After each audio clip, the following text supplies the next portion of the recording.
untuk pembelajaran daring ini itu mungkin kalau menurut saya Pak Irul ya, kalau menurut saya itu tidak akan efektif. Ya, tidak akan efektif kecuali pembelajaran itu yang bersifat informasi atau pengetahuan. Itu. Jadi akan efektif kalau mata pelajaran yang bersifat informasi atau pengetahuan, terutama untuk yang pelajaran PJOK ini. Karena pelajaran PJOK itu yang diperlukan adalah sebuah pengalaman atau yang mengalami atau yang disebut juga dengan eksperimen, kan gitu kan. Rendahnya kecapakan guru dalam mendesain pembelajaran daring. Nah, ya ini yang pernah yang dialami terutama guru PJOK sendiri. Ya, saya mengakui itu, ya. Yang pernah dia itu mendesainnya itu seperti apa pembelajaran daring. Salam olahraga.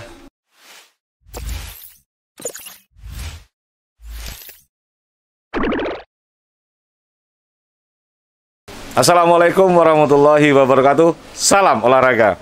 Waalaikumsalam warahmatullahi wabarakatuh.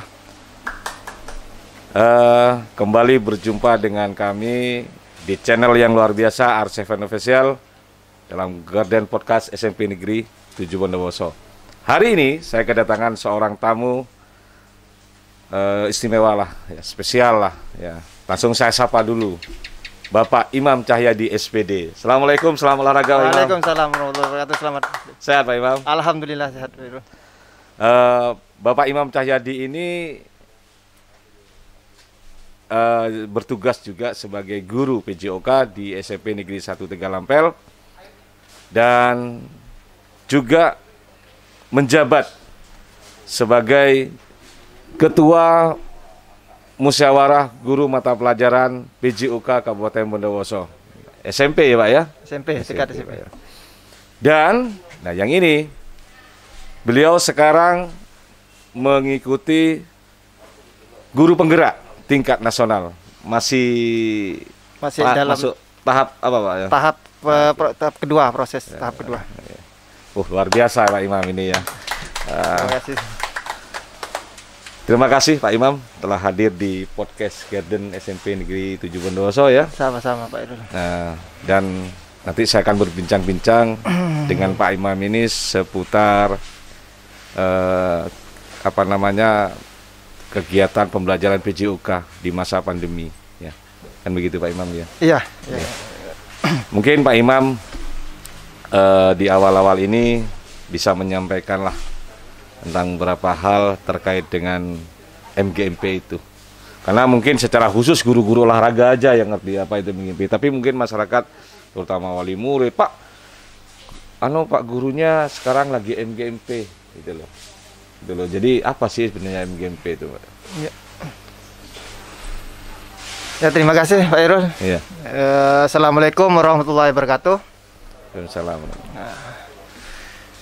Pertama saya mengucapkan terima kasih kepada Pak Gendot selaku Kepala Sekolah SMP Negeri 7 Bondowoso.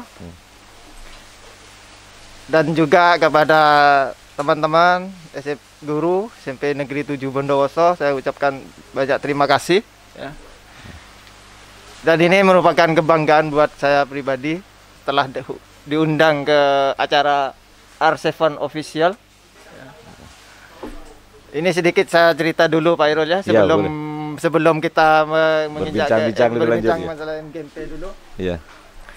Ini memang ada beberapa kali saya diundang ke sini. Tentunya itu bukan saya tidak mau hadir Pak Irul ya. Menolak terus bukan menolak itu. Aslinya bukan menolak ya. Cuma karena ada beberapa halangan yang tidak bisa saya hadir itu, yaitu dalam kebetulan waktu itu masih dalam tahap proses simulasi mengajar dan wawancara, yaitu kepada tes untuk guru penggerak ini Pak Irul. Jadi itu tidak bisa saya tinggalkan. Dan itu pun melalui Zoom meeting atau yang dimaksud dengan Google Meet juga gitu. Jadi daring, pelaksananya daring. Saya minta maaf kepada semua yang ada di SMP 7 Bondowoso ini. Ya. Atas baru bisa hadir sekarang baru bisa hadir hari ini ya. Gitu. Nah, jadi kita kepada pertanyaan yang Pak Hirul tadi disampaikan, MGMP itu apa sih? MGMP kan gitu ya. Kalau guru mungkin sudah tahu MGMP itu. Yang mana MGMP itu adalah tempat atau bermusyawarahnya guru-guru mata pelajaran yang dialami baik di luar sekolah maupun di luar sekolah. Itu tempat bermusyawarah. Nah, di sana itu kita saling bertukar pikir. Terutama kalau kita ini kan PJOK. Jadi bertukar pikir tentang masalah olahraga. Dan olahraga itu yang kepada kependidikan, pembelajaran dan juga ada kepada prestasi. Gitu. Kebetulan yang disampaikan atau yang diberikan kepada anak di sekolah itu pendidikan, kan gitu, pendidikannya. Jadi olahraga, pendidikan. Jadi tidak terfokus kepada ke prestasi. Tapi kalau ada anak yang berprestasi di sekolah itu menaungi atau memberikan sebuah apa itu ya, semacam bimbingan seperti itu bagi anak-anak yang berprestasi.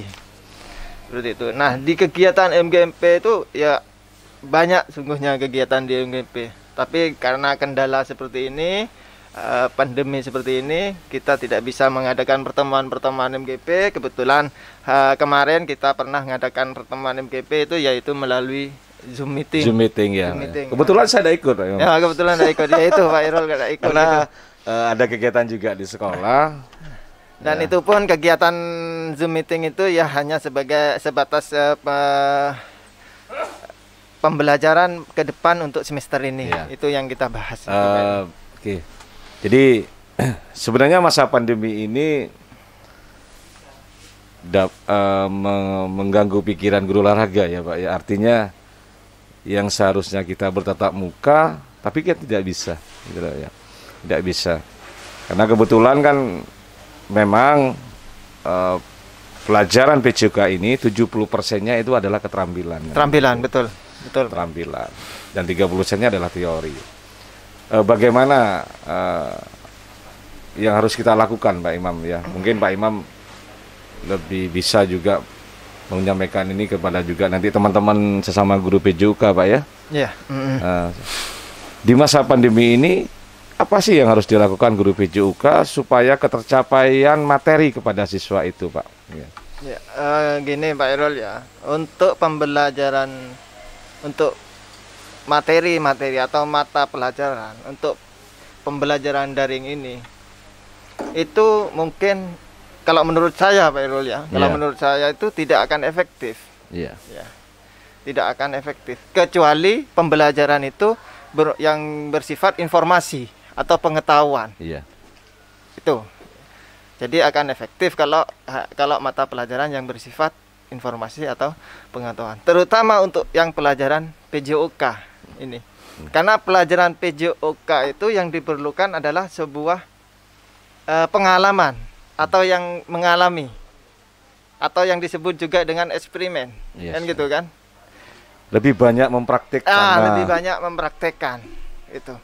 Tapi kalau dengan pembelajaran daring, kan bisa anak-anak di rumah bisa mempraktekkan sendiri dengan memang betul anak-anak itu di rumah akan bisa mempraktekkan dengan sendiri. Tapi kan apakah anak-anak itu mempunyai alat? Satu alat ya. Iya. Karena kan tidak semua anak kontrolnya terutama Pak. Ya, cara pengontrolnya itu juga yang tidak. Apakah itu benar atau salah atau gimana? Jadi cara merefleksikan ke anak-anak itu gerakan itu benar apa tidak itu kan kita tidak bisa. Yang penting anak mempraktekkan. Seperti itu. Jadi itu yang untuk pembelajaran PJOK sendiri ini kebetulan ya. Tadi malam itu saya baca di sini. Ini baca punya artikelnya Profesor Ali Mahsum bahwa Bank Dunia itu efektif pembelajaran daring di Indonesia itu 37%. Ini yang disampaikan oleh Prof. Ali Mahsum di dalam artikelnya. dan juga ke Balitbang Kemendikbud, yaitu presentasi pencapaian standar kompetisi siswa di bawah 50%. Masih di bawah 50% semua. Iya. Permasalahannya apa? Yang pertama, keterbatasan sarana dan prasarana dan juga internet. Iya. Itu kan. Karena tidak semua anak-anak itu ya didukung oleh sarana, alat HP ataupun datanya, Pak, mungkin. Ya, ini. Kalau di beberapa sekolah mungkin yang di kota-kota mungkin lah. Tapi kalau yang di pedalaman atau yang di desa-desa yang jaringan internetnya kurang, yang jaringan internetnya kurang itu. Terus yang kedua, rendahnya kecapakan guru dalam mendesain pembelajaran daring. Nah, ya ini, Pak. Ini yang pernah yang dialami terutama guru PJOK sendiri. Ya, saya mengakui itu, Pak. Ya. Yang pernah ya itu mendesainnya itu seperti apa pembelajaran daring kan itu. Kalau bisa Pak Imam jelaskan mendesainnya itu di masa pandemi ini bagaimana sih, Pak?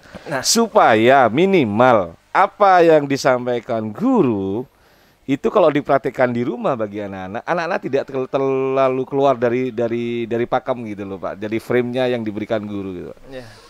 Ya, sementara ini yang bisa kita gunakan terutama untuk guru olahraga itu berupa video pembelajaran. Alangkah baiknya video pembelajaran itu bukan mendownload dari YouTube, tetapi guru sendiri yang menjadi model. Jadi berinovasi. Membuat video pembelajaran sendiri, gurunya yang menjadi model. Iya, betul, seperti itu. Gitu. Kenapa? Karena anak-anak akan termotivasi juga di sana. Oh, ternyata guru juga bisa mampu membuat seperti ini kan gitu kan. Iya. Jangan sampai nanti gurunya itu tidak bisa membuat video, tapi anak-anak disuruh membuat video. Iya. Kan seperti itu. Jangan sampai seperti itu. Iya benar. Minimal lah kita sedikit itu tahu tentang cara pembuatan video. Ini memang menarik, Pak Imam ya. Terutama respon anak. Respon anak itu loh, Pak Imam. Respon anak kadang kita mensiasati sedemikian rupa, mendesain sedemikian rupa, tapi respon anak kurang. Ya, mungkin terjadilah di mana saja termasuk anak didik Pak Imam ya. Yang katakanlah sudah kita memberikan desain yang bagus supaya anak itu paham, tapi masih ada pertanyaan, Pak ini bagaimana, Pak ini bagaimana, ya karena kita kekurangan lemahnya kan tidak menjelaskan langsung kan begitu ya, Pak Imam ya. Ya itu, Pak Irul, karena kita juga ya anak-anak itu literasinya kurang. Ya. Saya akui literasi untuk membaca anak-anak itu kurang. Ya. Yeah. Karena apa? Anak-anak bisa sudah lihat, ya sudah selesai. Gitu. Itu. Terus yang ketiga yaitu kemandirian siswa dalam belajar, ya, dan juga menurunnya antusiasme, ya kan? Yeah. Jadi anak-anak itu jangan pun disuruh lihat YouTube atau disuruh lihat materi. Kadang anak-anak disuruh absen pun masih. Yeah. Masih nunggu kadang anak-anak tuh hemat Pak Eman sama datanya. Datanya. Dia itu lebih berat kalau misalnya digunakan untuk melihat video pembelajaran tapi tidak eman untuk bermain game. Nah, betul. Yang keempat Pak Irul ya, yang terakhir ini permasalahannya yang terakhir. Ini apa ya? Mentransformasi lingkungan rumah itu menjadi kelas. Ya, sekarang anak-anak ini kan belajar di rumah. Yeah. Bagaimana rumah itu juga menjadi kelas? Itu yang kesulitan di sana. Transformasinya di sana seperti itu. Kadang tidak di satu titik. Misalnya di rumah, di ruang tamu misalnya. Iya. Kadang ada yang di mana? Di kamarnya. Di kamar juga gitu. Iya. Karena kita akui juga, Pak Irul, orang tua itu bukan guru. Kan ya kan? Iya. Jadi kalau orang tua itu dituntut sebagai guru, kadang guru aja mengajarkan kepada anak kesulitan, kan gitu kan? Kesulitan, karena beda guru dengan orang tua. Kalau guru itu mempunyai sebuah pendidikan bagaimana cara memberikan informasi, cara memberikan pembelajaran kepada anak, kan seperti itu kan ya? Tapi kalau orang tua hanya mengetahui tentang masalah mendidik, kan gitu, mendidik ya. Itu permasalahannya. Jadi apa, Mas? Jadi yang tadi saya sampaikan itu untuk pembelajaran sendiri, itu untuk pembelajaran daring untuk saat ini itu tidak akan efektif, kecuali kalau pembelajaran itu bersifat informasi atau pengetahuan. Memang pembelajaran daring ini disiapkan untuk industri 4.0 kan seperti itu kan ya? Iya benar Bang. Sulit memang Pak Imam karena kan di olahraga itu hasilnya adalah bentuk sebuah ukuran Pak. Jadi ada tolak ukur. Memang kita mengukur keberhasilan anak dalam melakukan suatu aktivitas pembelajaran olahraga sulit di masa pandemi ini. Saya kemarin mencoba memang, iseng-iseng saya mencoba menggunakan Zoom meeting, ya materinya gerak irama sih sebenarnya. Saya ajak anak gerak ya, iya, betul. Gerak bersama gitu loh. Ya sedikit banyak saya juga menjadi model secara langsung, dan anak-anak juga mengikuti. Namun ya itu, gerakan walaupun saya benarkan ya, jadi sudah benar, kadang yang ngikuti dari sana pokok syukur gerak gitu loh Pak Imam. Iya. Ya sulit memang gitu loh, sulit gitu. Tapi minimal lah sudah ada interaksi dengan anak-anak. Iya betul. Memang itu yang dialami untuk guru PJOK Pak Imam, dengan pembelajaran daring itu. Kesulitan dalam berikan mengajarkan keterampilan itu, terus kesulitan mengajarkan nilai-nilai olahraga. Nilai-nilai olahraga itu yang hilang dengan pembelajaran daring, betul ya. Karena kan hilang nilai-nilai olahraga itu seperti sportivitas, seperti bekerja sama. Di sana tidak ada kan? Karena individu kalau pembelajaran daring itu. Tapi kalau misalnya kita bisa mendesain, Pak, ya kita kan ada MGMP gitu loh ya. Kita desainlah video pembelajaran dengan yang kita sepakati untuk materi nanti yang diberikan, terus kita berikan juga kepada teman-teman gitu loh. Mungkin yang pertama teman-teman sudah tahu siapa modelnya karena diantara kita misalnya. Yang kedua juga akan melibatkan beberapa juga anak didik misalnya sebagai model. Daripada kita download Pak, yang enggak katakanlah mereka oke lah gerakannya jelas, tapi secara inovasi kan kurang kedekatan gitu loh, antara siswa dengan guru itu kurang. Betul gitu loh. Mungkin Pak Imam juga bisa mengajak teman-teman untuk ayolah kita buat desain pembelajaran mungkin beberapa bulan selama masa pandemi ini. Kan kita tidak tahu Pak masa pandemi ini berakhir sampai kapan kan begitu.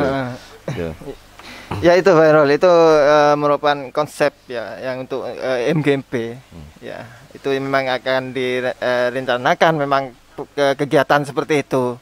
Jadi nanti kita akan menaungi semua guru-guru cara pembuatan video-video ya, video YouTube seperti itu. Ya mungkin dalam waktu dekat ini itu. Tapi kita juga akan konfirmasi juga kepada yang berkaitan bagaimana soalnya ini kan kerumunan kan gitu kan. Kerumunan itu yang kami kalau kerumunan kan sudah artinya tidak mengikuti prokes. Ya itu yang ini. Sungguhnya kemarin itu dengan tatap muka terbatas itu sungguhnya ada beberapa metode-metode yang ingin saya terapkan di MGMP itu Pak Irul. Dengan seminggu anak ke sekolah, seminggu di rumah gitu ya. Itu sungguhnya ada 2 metode yang saya ingin terapkan kepada MGMP tentang pembelajaran ini. Ada yang pertama itu bisa menggunakan dengan blended learning. Yang kedua yaitu hybrid learning. Apa itu Pak? Ini istilah apa itu Pak Imam? blended ini. Ini pembelajaran blended learning ini itu tatap muka. Ya, misalkan anak-anak diberikan sebuah informasi atau materi itu 1 minggu, ya. Tapi pada saat dia anak-anak di sekolah, anak-anak itu materi yang dibaca, yang diberikan pada saat di rumah itu dipraktekkan di sekolah. Ya. Jadi seperti itu, Pak Irul. Tapi aturan berubah lagi, anak-anak full daring kan gitu kan? Lagi seperti itu. Sama dengan hybrid learning juga gitu sama. Ya 50% tatap muka, 50% praktek. Karena apa? Karena yaitu untuk pembelajaran olahraga itu gerak dalam proses. Kita ukurannya adalah gerak memang. Iya, dalam gerak itu. Supaya apa? Supaya esensinya dalam olahraga, nilai-nilai olahraganya itu ada di sana gitu. Karena kita alami sendiri. Selama ini kalau kita cuma sekedar memberi materi, memberi YouTube gitu. Mungkin begini Pak,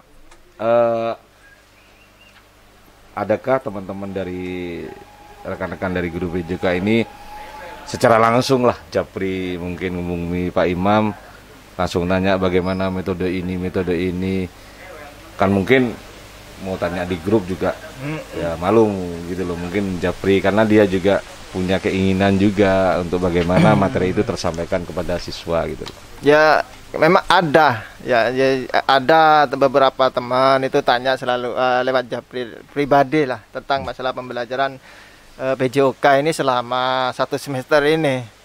Nah yang mana juga disampaikan oleh Mas Menteri kan gitu kan. Jadi jangan kita mengejar ke kurikulum, kan gitu. Pilih materi-materi yang betul-betul itu akan diberikan kepada anak-anak, kan gitu kan. Saya sampaikan materi-materi yang kemarin yang kita bahas di MGMP itu tidak semuanya materi kita berikan pada saat di semester 1. Ada beberapa materi yang memang kita tidak berikan kepada anak-anak. Hanya kita pilih-pilih yang betul-betul anak-anak itu apa yang terjadi di lingkungan sendiri. Contohnya misalkan bola voli, kan ada mesti di lingkungan manapun pasti ada permainan bola voli. Sepak bola kan gitu seperti itu. Terus lari, atlet lari kan bisa di lingkungan dimanapun pasti ada orang yang berlari kan seperti itu. Karena apa? Karena pembelajaran kita itu juga harus dikait-kaitkan dengan kehidupan anak-anak sehari-hari anak-anak seperti itu. Betul. Terus Pak Imam punya rencana-rencana enggak untuk beberapa, kan kita tidak tahu lah Pak Imam pandemi ini berakhir sampai kapan. Mungkin rencana 1-2 bulan ke depan untuk di MGP sendiri apa yang harus dilakukan. Ininya mengajak teman-teman lah untuk tetap lah misalnya di pembelajaran ini harus seperti ini. Paling tidak ada frame lah, ada pakem khusus untuk supaya nilai prakteknya juga anak-anak juga harus diprioritaskan. Iya, ya itu yang sementara ini yang akan kita lakukan dalam 1 bulan atau 2 bulan ini, yaitu pembuatan video dulu dah. Pembuatan video. Bagaimana nanti anak-anak itu guru-guru juga berinovasi di sana di dalam pembuatan video itu. Untuk masalah praktek itu kita jangan kita ikuti aja dulu. Insya Allah dengan adanya guru itu kita belajar terlebih dahulu. Mungkin siapa tahu anaknya juga ada motivasi. Keinginan juga bisa karena anak-anak sendiri sekarang ini kreatif, terus terang kreatif Pak Irul. Contohnya kemarin ya sempat di sekolah saya itu saya tak buat anak-anak coba buat semacam gerakan kesegaran kebugaran jasmani, kebugaran jasmani. Malah anak-anak itu dimasukkan ke TikTok sama anak-anak. Oh gitu ya, dimasukkan ke TikTok gitu. Contohnya misalkan gerakan push up, gerakan pull up. Jadi itu dijadikan satu dimasukkan di TikTok.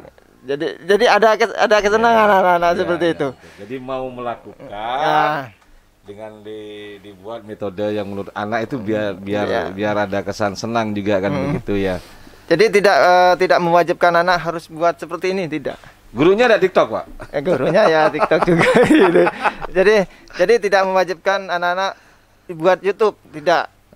Silakan anak-anak membuat video baik itu aplikasi Snack video atau TikTok ataupun hal yang kira-kira anak-anak itu bisa kan gitu kan? Iya betul. Jadi ada keinginan saya punya keahlian ini, misalkan saya bisa buat TikTok gitu. Bagaimana kalau saya menggunakan aplikasi TikTok ini? Jadi seperti itu. Ya alhamdulillah dengan anunya seperti itu anak-anak ya semangat. Ya. Terus kemarin juga saya nyoba ini lagi Pak Irul. Olimpiade. Ya, Olimpiade. Saya tak coba anak-anak itu coba cari informasi tentang Olimpiade 2020 ya. 2020 kan walaupun dilaksanakan 2021 ini, tapi kan olimpiadanya itu Olimpiade 2020. Seharusnya. Itu anak-anak itu kebanyakan ya aplikasi-aplikasi itu yang digunakan anak-anak. Saya sesungguhnya pengen lihat aplikasi apa saja yang anak-anak ini pakai. Sesungguhnya di sana. Ternyata ya aplikasi-aplikasi seperti TikTok, terus seperti naik video atau semacamnya gitu. Untuk mendapatkan info. Dan itu pun apa ya? Anak-anak kan sedikit banyak akan belajar cara bermain badminton, bulu tangkis kan seperti itu. Terus anak-anak tahu, oh ternyata tahun ini bulu tangkis ganda putri mendapatkan emas. Itu kan sudah sedikit banyak pembelajaran kehidupan yang terjadi pada sehari-hari kan gitu kan. Ya kita berharap aja Pak Imam, mudah-mudahan pandemi ini segera berakhir kan begitu ya. Sehingga program-program kita sebagai guru PJOK itu bisa tersampaikan kepada siswa. Karena yang jelas dengan pandemi seakan-akan kita dibatasi begitu loh. Betul Pak Irul. Betul, memang kita ini dengan adanya pandemi ini bukan cuma dari kalangan pedagang, tapi dari semua ini kena dampaknya. Seperti ya ini pendidikan ini juga kena dampaknya gitu. Mungkin Pak Imam sebelum kita akhiri ada yang mau disampaikan kepada khususnya untuk rekan-rekan sama guru PJOK ya, dan juga kepada anak-anak didik kita ya. Silakan Pak Imam bisa sampaikan pesan-pesannya. Terima kasih Pak Irul. Ini memang ada beberapa yang ingin saya sampaikan, yaitu terutama kepada guru olahraga itu, mari kita belajar bersama-sama untuk menghadapi di era modern yang ke depan itu. Kreativitas kita itu perlu ditingkatkan gitu. Jangan kita stagnan di tempat tapi kita harus lebih berani melakukan langkah ke depan, tinggal inovasi. Tinggal inovasi, terutama untuk pembelajaran PJOK seperti itu Pak Irul. Ya, untuk mungkin untuk anak-anak ya sabar. Untuk anak-anak ya dengan adanya seperti ini ya kita harus kalian harus semangat juga belajarnya. Jangan sampai kalian itu kendor belajarnya. Kenapa? Karena ke depan itu kalian adalah penerus bangsa ini. 5 tahun lagi atau 10 tahun lagi. Nah, kalau tidak mulai dari sekarang, nanti siapa lagi yang 10 tahun lagi atau 15 tahun lagi ataupun yang 20 tahun lagi ke depan kan seperti itu. Betul. Kita juga tidak tahu gitu. Baik Pak Imam, terima kasih. Obrolan yang luar biasa, sangat menarik sekali. Mudah-mudahan bincang-bincang hari ini bermanfaat ya, terutama untuk teman-teman guru olahraga dan juga anak didik kita. Terima kasih. Di masa pandemi, terutama untuk menyikapi bagaimana cara memberikan pembelajaran PJOK dan termasuk anak-anak menerima pelajaran PJOK begitu ya. Iya. Demikianlah sahabat Arsevan, perbincangan saya dengan Bapak Imam Cahyadi SPD. Mudah-mudahan nantinya bisa bermanfaat. Saya akhiri. Wassalamualaikum warahmatullahi wabarakatuh. Salam olahraga. Waalaikumsalam warahmatullahi wabarakatuh. Salam olahraga.